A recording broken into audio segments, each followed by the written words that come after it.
नमस्कार साथियों, आप लोग कैसे हैं। उम्मीद करते हैं आप लोग अच्छे होंगे। तो स्वागत है आपका अपना YouTube channel study with Narlal sir में। आज के इस वीडियो में हम जीव विज्ञान जो कि साइंस के जो है, ठीक है, जीव विज्ञान है, इसमें जो है रेलवे से संबंधित जितने भी क्वेश्चन आ रहे हैं, ठीक है, वो फर्स्ट चैप्टर का जो है क्वेश्चन बताएंगे। जो चैप्टर का नाम है जीव विज्ञान की विभिन्न शाखाएं। जीव विज्ञान की विभिन्न शाखाएं। अगर आप रेलवे की स्पेशल रेलवे की तैयारी कर रहे हैं तो ये वीडियो आपके लिए बेहतर साबित होगा, ठीक है। तो इस वीडियो को शुरू से लास्ट तक देखते रहिएगा और चैप्टर फर्स्ट लिखिएगा। अगर नोट्स बना रहे हैं तो नोट्स में लिखिएगा जीव विज्ञान की विभिन्न शाखाएँ, नोट्स बनाने के बाद, ठीक है। और जैसे जैसे क्वेश्चन बता रहे हैं वैसे आप लोग नोट्स इसको कीजिएगा, ठीक है। और वन लाइनर में कीजिएगा जो कि आपको पढ़ने में कोई परेशानी ना हो। चलिए क्वेश्चन नंबर पहला देखते हैं। क्वेश्चन नंबर पहला कह रहा है कि सौरोलॉजी, ध्यान देंगे, सौरोलॉजी का जो है अध्ययन है। तो सौरोलॉजी का अध्ययन करने के लिए क्या करना पड़ता है। सौरोलॉजी जो अध्ययन करते हैं वो किसके लिए अध्ययन करते हैं, तो इसका उत्तर जो हो जाएगा ऑप्शन बी हो जाए, जो कि छिपकली के लिए जो है सौरोलॉजी का अध्ययन किया जाता है, ठीक है। यानी सौरोलॉजी का पढ़ाई किया जाता है किसके लिए, छिपकली के लिए। 2 नंबर क्वेश्चन में कहता है कि टैक्सोनॉमी, ध्यान देंगे, टैक्सोनॉमी मूल रूप से संबंधित है। तो टैक्सोनॉमी आप लोग लिखेंगे कि टैक्सोनॉमी मूल रूप से संबंधित है, ठीक है। वन लाइनर की तरह याद करने में बेहतर रहेगा। तो टैक्सोनॉमी जो है, टैक्सोनॉमी मूल रूप से संबंधित है किससे, तो इसका उत्तर हो जाएगा ऑप्शन ए, जो कि जैव विविधता से संबंधित है, ठीक है। चलिए अगला प्रश्न देखते हैं। अगला 3 नंबर क्वेश्चन में कहता है कि निम्नलिखित में से किस में मनुष्य का अध्ययन होता है। अब मनुष्य के अध्ययन, जो मनुष्य के बारे में जानकारी प्राप्त करना होता है वह किसका अध्ययन में होता है, तो इसका उत्तर हो जाएगा ऑप्शन सी, जो कि एंथ्रोपोलॉजी में, ठीक है। एंथ्रोपोलॉजी में जो है मनुष्य का अध्ययन किया जाता है। चलिए नेक्स्ट क्वेश्चन देखते हैं।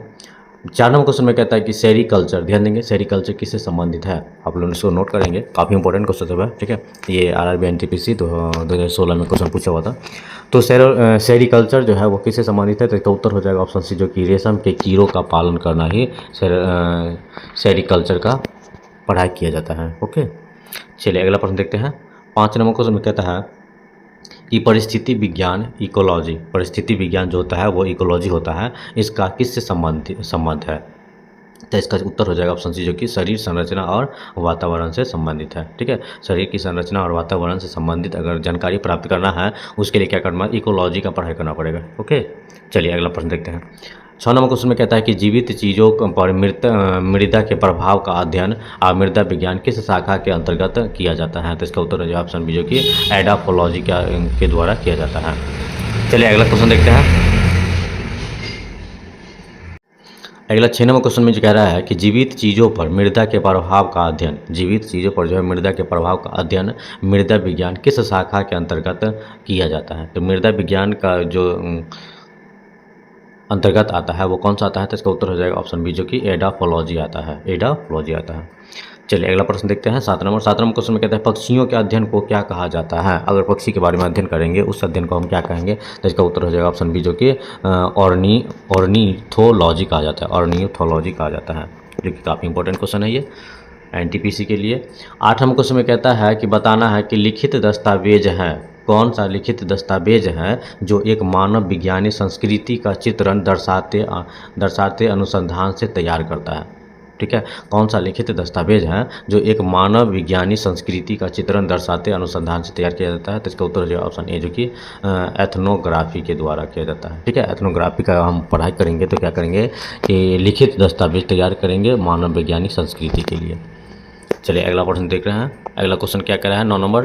तो 9 नंबर क्वेश्चन में कह रहा है कि मॉर्फोलॉजी क्या है। मॉर्फोलॉजी जो होता है वो क्या होता है, तो इसका जो सही उत्तर हो जाएगा ऑप्शन सी हो जाए, जो कि जीव की आकृति, उसकी संरचना और विशिष्ट संरचनात्मक गुणों का अध्ययन करना होता है, ठीक है। मॉर्फोलॉजी जो होता है वो जीव की आकृति, जीव कैसी है, ठीक है, उसकी क्या आकृति है, उसकी संरचना क्या है, विशिष्ट संरचनात्मक गुण, उसके गुण क्या है, तो इसका जो अध्ययन होता है वो किस में होता है, मॉर्फोलॉजी में किया जाता है, ठीक है। तो मॉर्फोलॉजी का पढ़ाई करेंगे तो इस चीज़ का जानकारी प्राप्त होगा। अगला प्रश्न देखते हैं। 10 नंबर क्वेश्चन में कह रहा है निम्नलिखित में से कौन सा मकड़ियों का अध्ययन है। तो मकड़ियों का अध्ययन, मकड़ी के बारे में जानकारी प्राप्त करना है तो क्या पढ़ना पड़ेगा, तो इसका उत्तर हो जाएगा ऑप्शन ए, जो कि आर्कनोलॉजी का पढ़ाई करना पड़ेगा, तो मकड़ी के बारे में जानकारी प्राप्त होगा, ठीक है। 11 नंबर क्वेश्चन में कहता है कि जीवाश्मों के अध्ययन को क्या कहा जाता है। जीवाश्मों के अध्ययन को क्या कहा जाता है, तो उत्तर हो जाएगा ऑप्शन बी, जो कि जीवाश्म विज्ञान कहा जाता है, ठीक है। ये ग्रुप आरआरबी ग्रुप डी 2018 में क्वेश्चन पूछा हुआ था कि जीवाश्मों के अध्ययन को लिए हम क्या पढ़ना पड़ेगा, जीवाश्म विज्ञान पढ़ना पड़ेगा। चलिए नेक्स्ट 12 नंबर क्वेश्चन में कहता है कि विज्ञान की एक शाखा जो, ध्यान देंगे, विज्ञान की एक शाखा जो जीव या पृथ्वी से परे मौजूद जीवन की संभावनाओं से संबंधित है उसको क्या कहा जाता है? तो इसका उत्तर हो जाएगा ऑप्शन बी जो कि एक्सोबायोलॉजी कहा जाता है। ठीक है, एक्सोबायोलॉजी कहा जाता है। अगर एक्सोबायोलॉजी की पढ़ाई करेंगे तो क्या हमें क्या प्राप्त होगा? विज्ञान की एक शाखा को जीवन या पृथ्वी से परे मौजूद जीवन की संभावनाओं से संबंधित जानकारी प्राप्त होगा। ठीक है, चलिए अगला प्रश्न देखते हैं। अगला जो 13 नंबर क्वेश्चन में कहता है निषेचन, विकास, विभाजन और विभिन्नता के अध्ययन को किस नाम से जाना जाता है? यानी कि निषेचन, विकास, विभाजन और विभिन्नता के अध्ययन को किस नाम से जाना जाता है? अगर ये अध्ययन करेंगे तो और किस नाम से जानेंगे इसको? तो इसका उत्तर हो जाएगा ऑप्शन ए जो कि भ्रूण विज्ञान के नाम से जानेंगे, जो काफ़ी इंपॉर्टेंट क्वेश्चन है। चलिए नेक्स्ट क्वेश्चन देखते हैं। अगला 14 नंबर क्वेश्चन में कहता है कि हीमेटोलॉजी, ध्यान देखिए, हीमेटोलॉजी का अध्ययन किससे संबंधित है? तो हीमेटोलॉजी का जो संबंध है वो किससे संबंधित है? तो इसका उत्तर हो जाएगा ऑप्शन बी जो कि रक्त से संबंधित है। ठीक है, हीमेटोलॉजी का अध्ययन हम करेंगे किसके लिए? तो रक्त के लिए करेंगे। ठीक है, अगला प्रश्न देखते हैं 15 नंबर क्वेश्चन में क्या कह रहा है कि निम्नलिखित में से चिकित्सा विज्ञान, ध्यान देंगे, चिकित्सा विज्ञान की कौन सी प्रशाखा यकृत के उपचार और अध्ययन से संबंधित है? तो इसका उत्तर हो जाए ऑप्शन बी जो कि हेप्टोलॉजी से संबंधित है। ठीक है, हेप्टोलॉजी की पढ़ाई करेंगे तो चिकित्सा विज्ञान और प्रशाखा यकृत के उपचार और अध्ययन से संबंधित रहेगा। अगला प्रश्न देख रहे हैं 16 नंबर क्वेश्चन में कहता है किस तत्व और मानव जैसे प्रजातियों जैसे कि बंदर, वानर, वनमानुष आदि के व्यवहार का अध्ययन करेंगे? अगर इस चीज़ के बारे में अध्ययन करना है तो वो कौन सी पढ़ाई करना पड़ेगा? तो इसका उत्तर हो जाएगा ऑप्शन सी जो कि प्राइमेटोलॉजी का पढ़ाई करना पड़ेगा। तो इसके बारे में जान सकते हैं। ठीक है, प्राइमेटोलॉजी जो होता है वो मानव जैसे प्रजाति जैसे कि बंदर हो, वानर हो, वनमानुष हो आदि व्यवहार का अध्ययन हम इसके बारे में जान सकते हैं। ठीक है, चलिए अगला प्रश्न को देखते हैं। अगला जो क्वेश्चन है 17 नंबर क्वेश्चन में कहता है कि पौधों में बीमारियों का अध्ययन और वह तरीका जिसमें पौधे निरोध करते हैं या संक्रमण से सामना करते हैं वो किस में? तो इसका उत्तर हो जाएगा फाइटोपैथोलॉजी में किया जाता है। ठीक है, फाइटोपैथोलॉजी में किया जाता है। अगर फाइटोपैथोलॉजी की पढ़ाई करेंगे तो पौधे के में बीमारी जो होता है, ठीक है, उसका अध्ययन के बारे में जानेंगे। ठीक है, पौधे के संक्रमण के बारे में जानेंगे। चलिए नेक्स्ट क्वेश्चन देखते हैं।